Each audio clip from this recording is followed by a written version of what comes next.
We're back on Get Up. Huge game 3 tonight in Philadelphia. Knicks and 76ers. All eyes will be on JWill Embiid, who missed game 2 with hip and ankle, and frankly, it looks like absolutely everything injuries. Officially, he's listed as questionable for tonight. Philly 1-3 in these playoffs without him. The Knicks dealing with their own injury concern. OG Anunoby questionable with a hamstring that he suffered late in game 2. He's been arguably their best player in these playoffs, averaging 21 points on 62% shooting. In a must-win in Philly, DraftKings Sportsbook has the Sixers a slight favorite tonight, -1.5.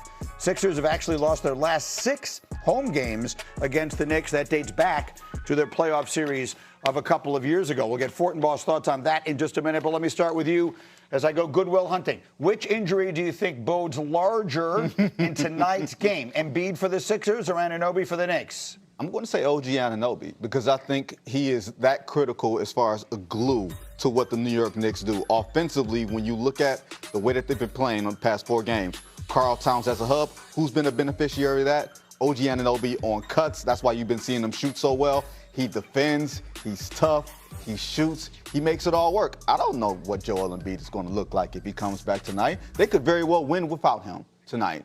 I don't know if the Knicks can win the Eastern Conference. Matter of fact, they're not going to win the Eastern Conference without OG Anunoby. Well, which brings us, before we get to the thoughts about Embiid, let me go back to Anunoby. Because, Tim, you and I are very much of one mind as far as the status of OG Anunoby and the way this injury is being described and what we're looking at here in the next 36 hours. I mean, the guy strained his hamstring a couple nights ago and he's questionable. I don't know who they're trying to fool. There's no way OG Anunoby can play tonight. I mean, it's ludicrous. We saw Aaron Gordon play last year on a strained hammy. It was a game 7. He didn't play well. We saw Anunoby a couple years ago come back after missing 4 games and try to go on a strained hamstring. He dragged his leg around for 5 minutes, got absolutely torched. He can't play. The hope is he can be back maybe at some point later this series, maybe next series, because I do agree with Vince. They need OG Anunoby, and they need him at his best to get to the finals. If you play him tonight, you're risking losing him for the rest of the postseason. I mean, I'll make it as direct as I can. I'm watching this game tonight on my couch, and OG Anunoby should be sitting right next to me. OG, you're welcome. I will cater. I'll bring anything you want to eat, to drink, whatever it is. He should not be in Philadelphia. He shouldn't be allowed within the city limits. The Knicks have a 2-0 lead. That's why you build a 2-0 lead, so you don't have to send your arguably your best player out there with an injury that everyone re-aggravates. I mean, a hamstring injury might as well just have, in parentheses, re-aggravation next to it. It always happens. They have 2 games in 36 hours. The absolute worst-case scenario is they come home 2-2 in a series in which they're the better team anyway. There's no way in the world that Anunoby should play, and I can't imagine will play in these 2 games. So that's the Knicks side of it. Yep. I'm fascinated by your thoughts on the Sixers side of it. Styles make fights, right? We hear that all the time. What is the best style for the 76ers to have a chance to beat the New York Knicks? I do not think that style involves heavy doses of JWill Embiid. He is a liability on the floor defensively. Him coming back from injuries, you saw the way they attacked it with ball rotation and driving him and attacking him. And when you watch the way they played the other day, fast and speed with Barlow and with Bona, interchangeable parts. Paul George is fighting against Karl Anthony Towns. Those are the matchups that I think best suit the 76ers have a chance to beat the New York Knicks. Okay. Let me get Fortenbaugh in here before we get to any betting. You know the Sixers better than anybody. You're a Philadelphia guy.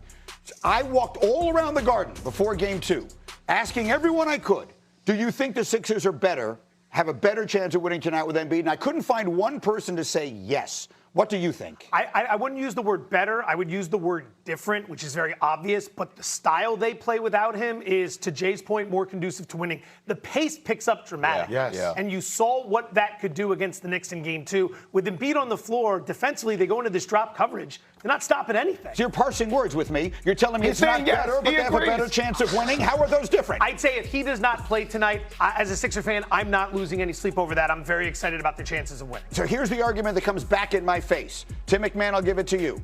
I was right. This side of the argument was right for 3.5 quarters. And then, because the Sixers are playing at a fast pace and because they don't have any depth at all, those guys who were out there running up and down the floor, it wound up working against them because Maxey and Edgecombe and George and all those guys are dead tired at the end of the game, and that's why they shot 1 for 10 or whatever it was in the fourth quarter from 3. So the running out of gas argument, I think, is the best argument I've heard against it. What are your thoughts on the Sixers with and without Embiid? I mean, listen, Embiid raises the ceiling for the Sixers. I get the concerns on the defensive end. Karl Anthony Towns can make him swim in waters on the perimeter that are choppy for him, uncomfortable, way too deep at times. But, dude, this team had no chance to get out of the first round until Joel Embiid got back. They're not going to beat the Knicks unless they get a really good version of Joel Embiid. That's the point, though. Are we going to get a really good version of Joel Embiid with all the injuries that he's had and how they accumulate at this stage? There's ways that we can do this. For one, let's appreciate Greeny being on Celebrity Roll at Madison Square Garden for Game 2. That's excellent work. He was right across from Jay-Z. All right, glad to see you finally caught a break there. Let's appreciate that. Secondarily, there's a way for you to have Joel Embiid on the floor on your team and not center him, and to still play it fast. And when it's time to slow it down, you can use him there. Because like you said, Greeny, the last 6 minutes, they had no legs. There is a use for Joel Embiid. It does not mean like they did in Game 1, where you just force the ball to him and you forget about everybody else. There's a way for you to split the baby, lack of a better phrase. You don't give them the heavy dose that you center him in your offense, therefore negating all of your actual advantages. Now we're talking nuances, though, right? The theme of, are they better without Joel Embiid? I don't believe that. I do believe that you have to change up your style, and that's what you're alluding to, right? That's where that style makes this fight different if they implement that. But it just sort of feels like once Embiid is on the floor, he is the center of everything. That's true. It's like he's the sun and everything is orbiting around him, and I understand that because he's the biggest and he's the star and he's the best player. But the reality is, I think if the Sixers are going to have any chance to win, the best player on the floor has to be Tyrese Maxey. Yes. And I think he has the capability of being that. And if he can't be it at the end of the game because he's just been worn down by overusage or whatever it is, then they don't have any chance of winning anyway. I said this 2 days ago. Do we still think you can win with this version of Joel Embiid at this stage of his career as a centerpiece? You said win what? When you say win, what do you mean by win? Win a championship. Well, I mean, still, they've never gotten out of the second round with him. I mean, as a centerpiece of a team, right, at this stage of his career, can you win a championship? Has the evidence ever stated that you could get past the second round? So we keep trying to force the same narrative over and over about the best version of him. When's the best version of him going to show up? Yeah. And even when he has played well, it hasn't been his fault all the time that they've lost. Nobody's giving him blame on it. No one with him has ever won anything of consequence, and it doesn't feel like it's headed that way here. What are you looking at for? What's the smart money say about Game 3? Sixers. I'd lay the 1.5 for the game. The first half line is actually the exact same because the books can smell this coming, so I'd lay that as well. This is the old down 0-2, coming home, crowd pop, role players play better, all that to keep in mind. The Sixers, whether they have Embiid or not, they have plenty of practice and experience playing without him. Anunoby played 67 games this year. The Knicks are going to have to find their way both offensively and defensively if he's unable to go tonight. Also keep in mind, the Knicks are shooting over 50% from the floor in this series. They're shooting well over 40% from three-point range. Those numbers are going to drop. Don't be surprised if Karl Anthony Towns finds himself in foul trouble on the road here. Again? Okay. Again, yeah. That's water is wet. Karl Towns in foul trouble. That's fair enough. Meanwhile, I want to do a Flashback Friday because today is the anniversary, do the math in my head here, 56 years of the single greatest moment in New York Knicks history. Here comes Willis to do my best Marv Albert imitation. Game 7 of the 1970 finals. Willis Reed with the torn muscle in his thigh. No one knew if he was going to play. Limps out onto the floor. Makes his first 2 shots. Walt Frazier has the greatest Game 7 of all time. The Knicks take a 27-point halftime lead and win their first ever NBA championship. Here comes Willis, one of the legendary moments in NBA history and certainly in New York Knicks history. Happened on this day in 1970. Meanwhile, Jay, I want to get your take on one other thing that happened yesterday. College basketball. The NCAA announced it is now official. Both the men's and women's tournaments are expanding to 76 teams effective next year. Here's how it's going to work on the men's side. The first 4 doubleheaders that have been played on back-to-back days in Dayton will be replaced by a 12-game opening round played in Dayton and one other city yet to be announced. Jay, you are the face and the voice of our college basketball here as much as anybody. What do you think of the decision? Like I told you before, this is about the power conferences getting more mediocre teams in. And look, tournament expansion, we always felt was inevitable. It's about money.